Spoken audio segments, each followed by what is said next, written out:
The stars glittered like diamonds against the void as Lieutenant Commander Daniel Wright stared out the viewport of Outpost Helios. The year was 2157, and humanity had spread to several solar systems beyond Earth.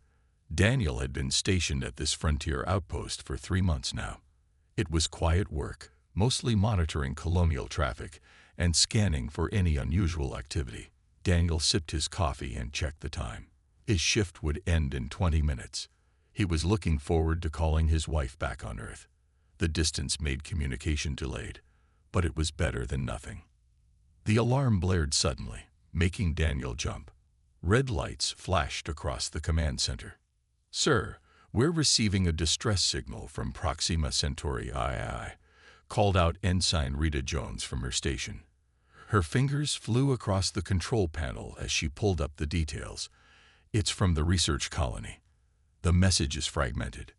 Daniel rushed to her side. "Play it." The speakers crackled with static. A woman's terrified voice broke through. "Attacked us. They came from nowhere. Please send. They're hunting us." There. The message cut off abruptly. Daniel looked at his second in command, Lieutenant Greg Peterson. "How long ago was this sent?" 4 hours ago, sir. We're the closest outpost." Daniel didn't hesitate. "Prepare the Valiant for immediate departure. Alert the crew. We leave in 30 minutes." The Valiant was a small but fast response vessel designed for situations exactly like this. Within the hour, they were in hyperspace, racing toward Proxima Centauri II. "What do we know about this colony?" Daniel asked during the journey briefing. Lieutenant Peterson brought up the details on the main screen. "Proxima Centauri II Research Station. Established 3 years ago. Population 57. They study xenobiology and planetary adaptation. Nothing military. Nothing that should make them a target." Daniel frowned. "Any known hostile species in that sector?" "None, sir. The area has been peaceful since colonization began." When they emerged from hyperspace 12 hours later, Daniel felt a knot in his stomach. The planet looked peaceful from orbit. Blue oceans, green landmasses, white clouds, but the colony wasn't responding to their hails. "No signs of orbital combat," reported Ensign Jones. "No debris. No radiation signatures." They landed a mile from the colony perimeter. Daniel led a team of 6, weapons ready, moving cautiously through the alien forest. The twin suns of Proxima Centauri cast strange jewel shadows as they approached the settlement. The colony came into view, and Daniel raised his fist, signaling the team to halt. The outer buildings were damaged, walls torn open, equipment scattered. "Life signs," Daniel whispered. Sergeant Ben Miller checked his scanner. Faint readings. 1 human. Building C. They moved forward carefully, checking each structure. The damage was unlike anything Daniel had seen before. Not explosive. Not weapons fire. It looked like something had physically torn through metal and concrete with incredible strength. Inside the main lab, they'd found the first bodies. 3 researchers, their lab coats soaked in blood. Whatever killed them didn't use weapons. The wounds were from claws or teeth. "God Almighty," whispered Peterson. In Building C, the communication center, they found her. A woman huddled under a console, clutching a datapad to her chest. She was alive, but barely conscious. "Dr. Olivia Martinez. Read her ID badge." Daniel knelt beside her. "Doctor, you're safe now. We're with the Earth Federation Navy." Her eyes snapped open, wide with terror. "They'll come back," she whispered. "They always come back for more trophies." Who? Who did this? "I don't know what they are. They weren't like anything in our database. They hunted us, one by one, like sport." She shuddered. "They could become invisible. We only saw them when they wanted us to see them." Daniel helped her to her feet. As they turned to leave, he noticed strange markings carved into the wall. Symbols unlike any human language. They showed figures in combat stances and what looked like ritualistic patterns. "What are these?" he asked. Dr. Martinez looked at them and trembled. They carved those after each kill. I think they were keeping score. As they left the ruined colony, Daniel knew humanity had just encountered something terrible. Not just enemies or rivals, but hunters who saw humans as nothing more than prey. And somewhere out among the stars, they were waiting to hunt again. 6 months passed since the attack on Proxima Centauri II. Daniel Wright stood in the large meeting room at Earth Fleet headquarters. The walls displayed images of 3 more human colonies that had been attacked. Each showed the same pattern of destruction. Each had the same strange markings left behind. Admiral Susan Clark walked to the front of the room. Her gray hair was pulled back tightly, and her face looked tired from too many sleepless nights. "This is no longer an isolated incident," she said. "We are dealing with a pattern of attacks against human settlements." She pressed a button, and a new image appeared on the screen. It showed a map of human space with red dots marking the attacked colonies. 4 colonies hit in 6 months, 83 dead, 12 missing. This ends now. Admiral Clark formed a special task force that day. Daniel was made part of it, along with Dr. Olivia Martinez, who was still the only person to have seen the attackers and lived. Intelligence Officer Kate Reynolds was put in charge of finding patterns. She was young but brilliant. She spent days going through every piece of data from the attacked colonies. "These aren't random," Kate said during their 3rd meeting. "Look at the timing. Each attack happened when the colonies were most vulnerable, when ships were away or communications were down for maintenance." Daniel nodded. "They're studying us before they attack." "Not just studying," said Kate. "They're hunting. Like predators stalking prey." The name stuck. From that day on, they called the mysterious attackers predators or hunters in their reports. Dr. Jack Moore joined the task force next. He was a xenobiologist who had studied dozens of alien species. He examined the few pieces of evidence they had from the attack sites. "These markings tell a story," he said, pointing to the strange symbols found at each colony. "They're not just random carvings. I believe they're recording their hunts." During the search of the 4th attacked colony, on a small mining outpost near Alpha Centauri, they found something new. A piece of alien technology that had been damaged during the attack. It was small, like a wrist device, with a screen that still worked. Dr. Moore spent weeks studying it. When he finally called the task force together, his face was grim. "This device contains records," he said, "visual records of other hunts, not just against humans. I've counted at least 15 different species in these recordings." He showed them the footage. Strange alien worlds, creatures that looked nothing like humans, and always the same ending. The aliens being hunted down by shadowy figures that moved too fast to see clearly. "Some of these species," Dr. Moore continued, "aren't in any of our databases. I think they might have been hunted to extinction." The room fell silent as everyone understood what this meant. "They target technological species," Kate said, looking through her notes. Every colony that was hit had something in common. They were all doing advanced research or using new technology. Daniel remembered what Dr. Martinez had told him months ago. "They keep score. They take trophies." Admiral Clark stood up. "I'm upgrading this to a level 1 threat to humanity. We need to understand these hunters better if we're going to stop them." That night, Daniel couldn't sleep. He kept thinking about the footage from the alien device, all those species hunted for sport. He looked out his window at the stars and wondered if the hunters were out there right now, watching, waiting to strike again. The next morning, a message came in. Another colony had gone silent. This time, it was bigger, a settlement of over 300 people on Ta City Prime. As Daniel boarded the ship that would take them to investigate, he knew this was different. The hunters weren't just attacking random outposts anymore.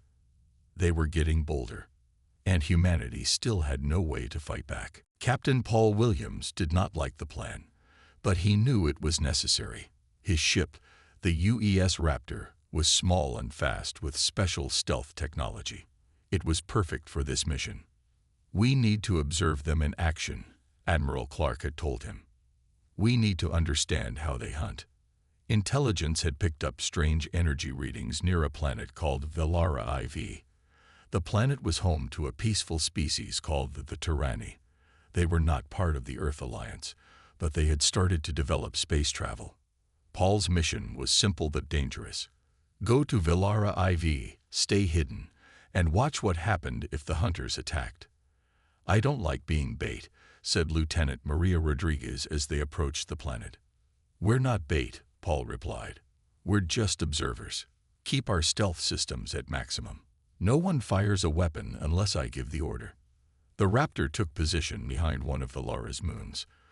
From there, they could monitor the Tyranni settlement while staying hidden. For 3 days, nothing happened. Then, on the 4th day, their sensors picked up a new ship entering the system. "It doesn't match any known design," said Ensign Frank Carter from his station. "It's using some kind of cloaking technology, but not like ours. I can see it on thermal sensors." Paul watched the main screen as the alien ship approached the planet. It was large and shaped like a crescent moon, with strange spikes along its hull. "They're launching smaller craft," reported Maria. 5 of them, heading toward the main Tyranni city. Paul gave the order to follow, keeping their distance. The Raptor shadowed the hunter ships down to the planet's surface. What they witnessed next would haunt Paul's dreams for years to come. The hunters landed on the outskirts of the Tyranni city. They were tall, much taller than humans, with reptilian features and strange jaw structures that looked like mandibles. They wore armor that seemed to shift colors to match their surroundings. "They're recording this data," whispered Dr. Laura West, the xenobiologist on Paul's team. "Look at those devices on their wrists. Similar to what we found." The hunters moved into the city with terrifying efficiency. They didn't attack all the Tyranni. They selected certain ones, those who appeared to be leaders or who fought back. The rest they simply ignored. "They're choosing targets," Paul realized, "like trophy animals." One of the hunters took down a large Tyranni who had been defending a building. The hunter stood over its prey, made a clicking sound, and then pulled out a blade. What happened next made Dr. West turn away in disgust. "They're taking samples," Paul said, keeping his voice steady. "Trophies." Their observation continued for hours as the hunters methodically moved through the city. The Tyranni fought bravely, but had no chance against the advanced technology. "Sir, I think one of them has spotted us," Frank said suddenly, his voice tense. Paul looked at the screen. One of the hunters had stopped its pursuit of a Tyranni and was looking directly toward the hillside where the Raptor was hidden. "Impossible. Our stealth systems." Before he could finish, an alarm sounded. Something had hit their ship. "They can see us. Take off. Now," Paul shouted. The Raptor's engines fired up, but 2 hunters were already racing toward them. One jumped, impossibly high, and landed on the ship's hull. "We have a breach in Section 4, Maria reported. Paul grabbed his weapon. "Secure the bridge. I'm going to deal with our guest." The fight was brief but brutal. Paul and 3 security officers confronted the hunter that had boarded them. 2 of his officers died before they managed to wound the alien. Even injured, it was incredibly strong. The Raptor finally broke atmosphere, but the hunter ships pursued them. "Jump to hyperspace," Paul ordered as he made it back to the bridge, bleeding from a cut on his forehead. They escaped, barely. But they had what they came for. Clear images of the hunters, data on their weapons and tactics, and most importantly, they now knew the hunters were not invincible. One of them had bled on Paul's ship. Commander Nicole Fisher stood in the defense control room of New Haven Colony.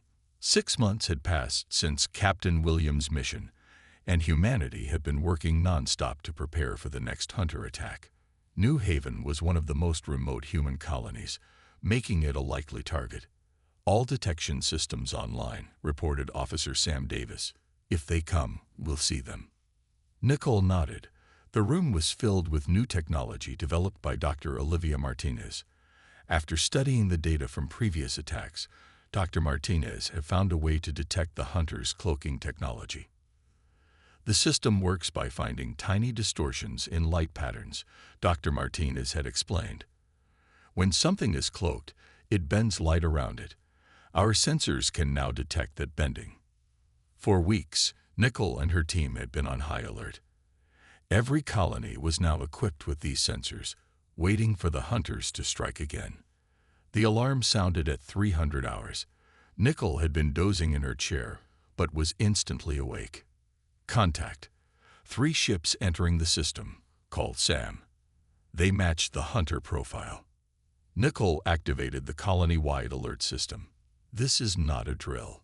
All civilians to shelters. Defense teams to your positions. Unlike previous colonies, New Haven was ready. Hidden weapon emplacements powered up around the settlement. Soldiers in special armor took their positions. The trap was set. They're landing 2 miles from the east perimeter, Sam reported. Exactly where we predicted. Nicole watched on the monitors as thermal signatures moved through the forest toward the colony. The hunters thought they were invisible, but the new sensors tracked their every move. Hold fire until my command, Nicole ordered through her comlink. Let them get close. The hunters approached the colony's edge. They moved with confidence, clearly not expecting resistance. The lead hunter paused at the tree line, studying the quiet buildings. Now, Nicole said calmly. The defense grid activated. Specialized weapons fired pulses of energy that disrupted the hunters' cloaking technology. Suddenly, the hunters were visible. Tall, muscular forms with reptilian features and dreadlock-like appendages. The hunters seemed confused, looking down at their wrist devices as their invisibility failed. Before they could react, the human defense teams opened fire. 2 hunters fell immediately. The others scattered, seeking cover. They were formidable fighters, but they had lost their greatest advantage: surprise. They're retreating to the northwest, Sam reported. Don't let them regroup, Nicole ordered. Teams 2 and 4, cut them off. The battle lasted less than an hour. When it was over, 4 hunters lay dead. 2 had escaped back to their ship. Nicole walked among the bodies of the aliens who had terrorized humanity for months. Up close, they were even more intimidating. Over 7 feet tall with powerful limbs and fierce mandibles. Get these bodies to the research center, she ordered. And all their equipment too. The scientists worked quickly, examining the hunter bodies and technology. Dr. Martinez made the most important discovery. They use quantum entanglement for communication, she explained, showing Nicole a device from one of the hunters' wrists. That's how they coordinate attacks across such vast distances. The biggest breakthrough came from weapons development. Using the hunters' own technology, Earth scientists created new weapons specifically designed to counter hunter advantages. Word spread across human space. The hunters had been defeated in battle. For the first time, a human colony had successfully defended itself. Admiral Clark called an emergency meeting of the Defense Council. The hunters will be back, she said. This loss will confuse them, maybe even anger them. But they'll adapt. We need to prepare for their next move. The data recovered from the dead hunters revealed something surprising. In all their recorded history, no prey species had ever successfully fought back. Humans were the first to kill hunters in battle and survive. In the months that followed, the hunters seemed to withdraw. No new attacks were reported. But Nicole and the other military leaders knew they weren't gone. They were watching, learning, planning, and humanity was doing the same. Admiral Susan Clark stood before the United Earth Defense Council. The large screen behind her showed images of hunter ships and their known territories. We can no longer wait for them to attack us, she said firmly. It's time to take the fight to them. The council members looked nervous. Taking offensive action against an alien species was a big step. What exactly are you proposing, Admiral? Asked Counselor John Perry. Operation Counterhunt, she replied. Using the technology we've captured, we've located what appears to be a hunter outpost in the Epsilon Eridani system. I want to send in a strike team." The council debated for hours, but finally gave their approval. The hunters had killed too many humans to ignore. It was time to hunt the hunters. Major Alex Reyes was chosen to lead the mission. He had 15 years of Special Forces experience and had fought the hunters during the New Haven attack. His team consisted of 12 elite soldiers, each an expert in their field. "This isn't about revenge," Alex told his team during the final briefing. "This is about survival. We need to understand our enemy better. Our primary objective is to gather intelligence. Fighting is a last resort." Their ship, the UES Nightshade, was humanity's most advanced stealth vessel. It had been upgraded with technology reverse-engineered from the hunters' own cloaking devices. The journey to Epsilon Eridani took 5 days. When they arrived, they found the hunter outpost exactly where intelligence had said it would be, a small base built into an asteroid.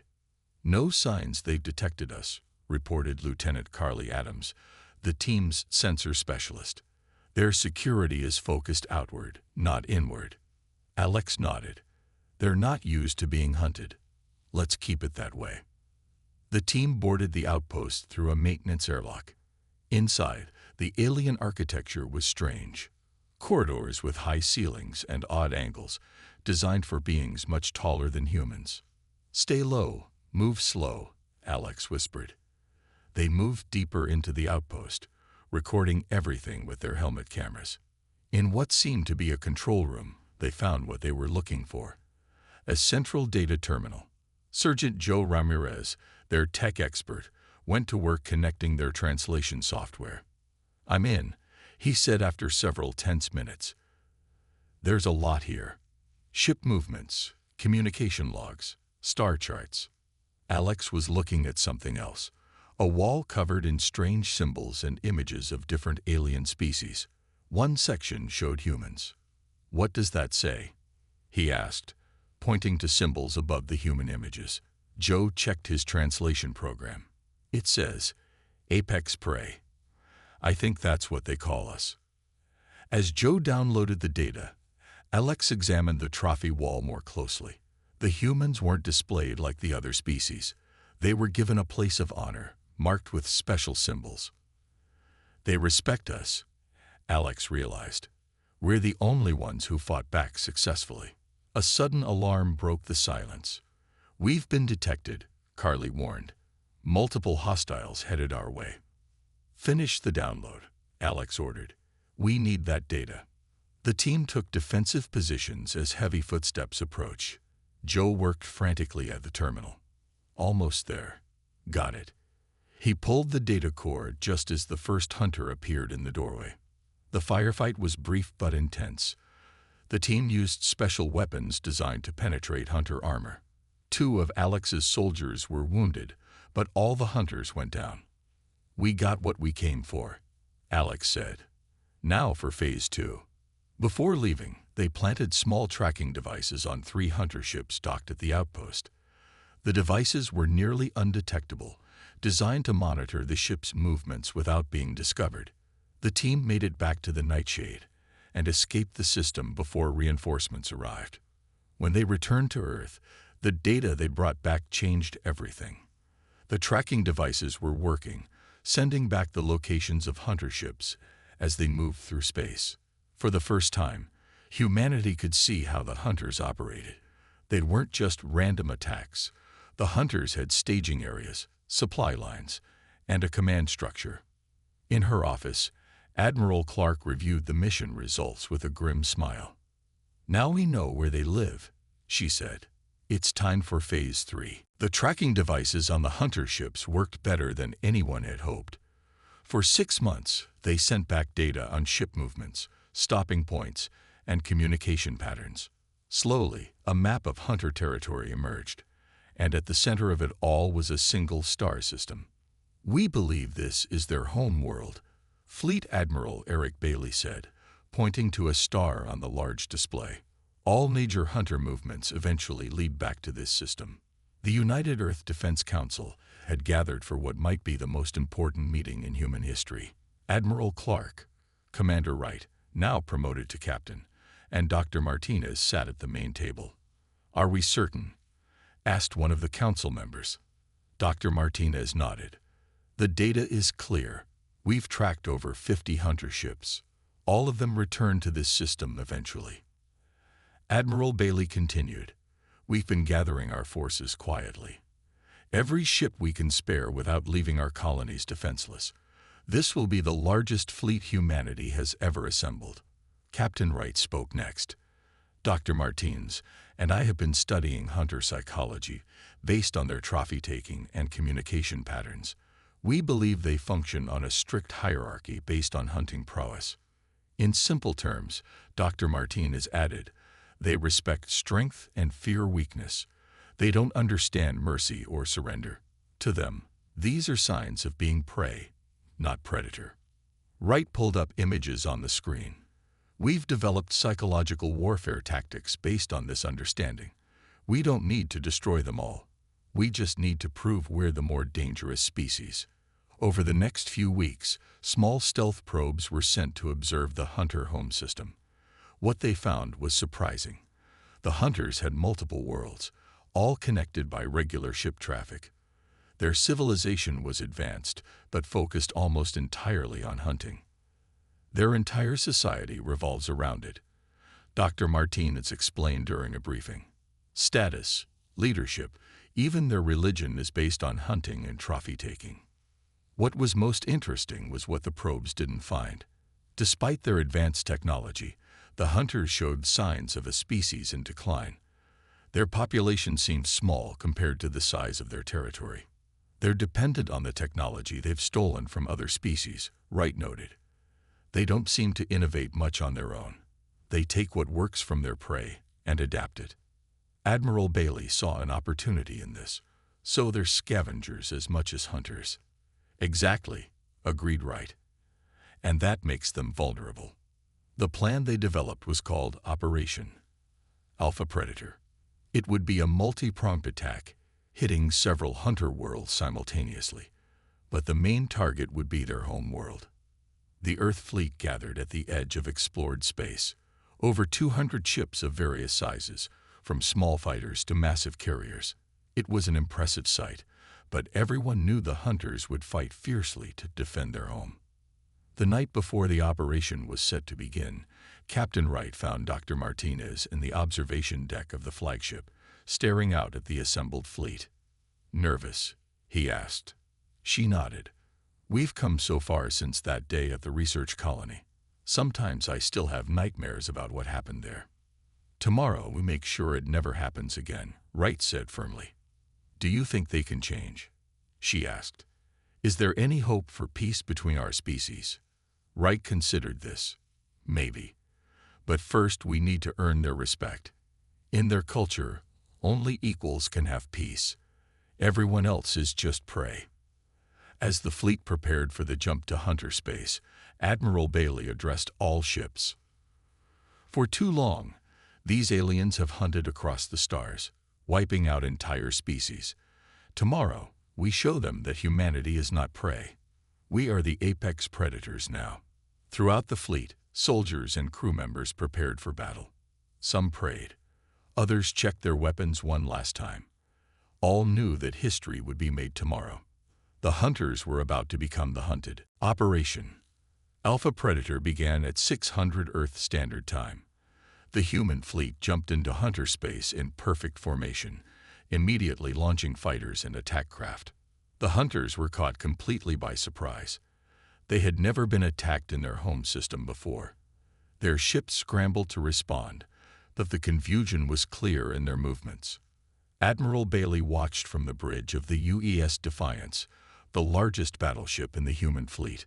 "All ships, commence firing on designated targets," he ordered. "Remember the plan. We're not here to destroy their civilization. We're here to prove a point." The human fleet targeted military installations and hunter ships. They carefully avoided civilian areas that the probes had identified. This wasn't about revenge. It was about changing the relationship between the two species. While the main fleet engaged the hunter forces, a smaller mission was underway. Captain Lisa Foster led a team of 20 Special Forces soldiers aboard the stealth ship UES Shadow. Their target was the surface of the hunter homeworld. "We're approaching the landing zone," Lisa told her team. "Everyone remember your objectives. We get in, complete the mission, and get out. No heroics." The Shadow landed in a forested area 5 miles from the main hunter city. Using portable cloaking technology developed from Hunter Tech, Lisa's team moved undetected toward their target. The hunter city was massive, with tall, spire-like buildings and wide streets. Even in the midst of an attack, the hunters moved with discipline and purpose. "Look at their architecture," whispered Sergeant Carl Jenkins. "Everything is designed to honor hunting. Those murals show hunting scenes from different worlds." Lisa nodded. "Stay focused. The Temple of Trophies should be at the center of the city." The temple was easy to find. The largest building in the city, decorated with symbols and trophies from hundreds of worlds. This was the heart of hunter culture, where they displayed their greatest achievements. "Security is heavy," reported Private Zoe Parker, who was scouting ahead. "At least 20 guards at the main entrance." Lisa smiled. "We're not using the main entrance." Using sound suppressors and specialized weapons, the team eliminated hunter patrols around the back of the temple. They entered through a maintenance tunnel that their intelligence had identified. Inside, the temple was even more impressive. Vast halls filled with trophies from countless species.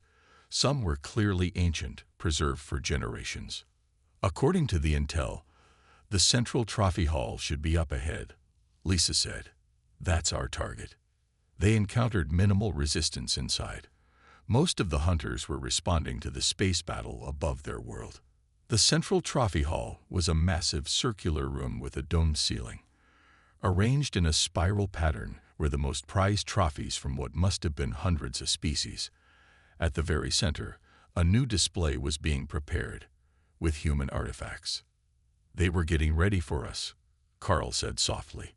"They expected to win." Lisa's team worked quickly, setting up the devices they had brought.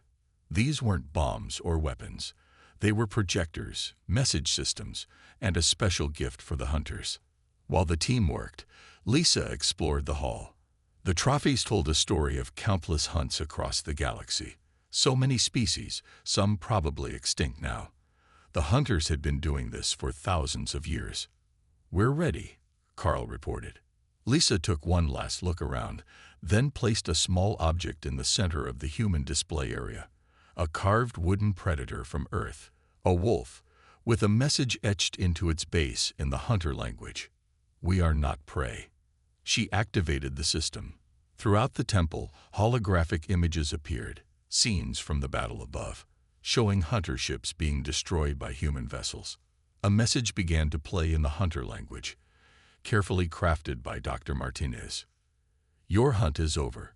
We are not your prey. We are predators, like you.